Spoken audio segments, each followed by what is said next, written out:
अस्सलामुअलैकुम मेरे प्यारे भाइयों और बहनों। आज आपका ये भाई, आपका आलम बाबा, आपकी खिदमत में एक ऐसा नायाब और ताकतवर वजीफा लेकर हाजिर हुआ है जिसकी तासीर पत्थर को भी पिघला दे। अगर आपका महबूब आपसे रूठ चुका है, बातचीत बंद है या उसके दिल में आपके लिए बेरुखी आ चुकी है, तो मायूस होने की बिल्कुल जरूरत नहीं है। आज जो अमल मैं आपको बताने जा रहा हूँ, ये मोहब्बत का एक ऐसा तीर बहादुर वजीफा है जो खता नहीं जाता। मेरे प्यारे भाइयों, जिंदगी में कभी कभी ऐसे मोड़ आते हैं जहां इंसान सब कुछ हार बैठता है, लेकिन याद रखें, कलाम इलाही में वो ताकत है जो नामुमकिन को मुमकिन बना देती है। मैं आज अपने सीने का ये राज सिर्फ और सिर्फ आप भाइयों की भलाई के लिए जाहिर कर रहा हूं, ताकि किसी का उजड़ा हुआ घर बस जाए और सच्ची मोहब्बत करने वालों को उनका मकसूद मिल जाए। इस वजीफे को पूरे यकीन, कामिल भरोसे और पाकीज़गी के साथ कीजिएगा। दिल में सिर्फ अपनी जायज मकसद की तड़प होनी चाहिए।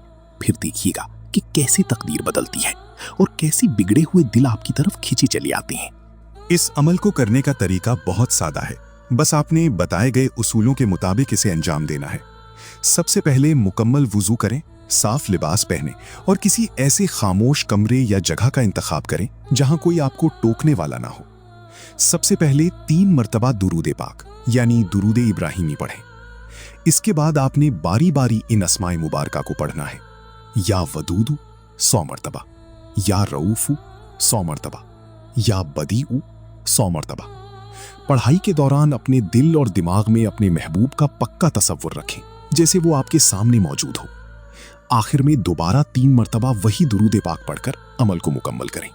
मेरे भाइयों, जैसे ही आप इस पाक अमल को मुकम्मल करेंगे, उसके फौरन बाद आपने अपने महबूब का नाम और उसकी वालिदा का नाम लेकर आसमान की तरफ या उसकी समत रुख करके फूंक मार देनी है।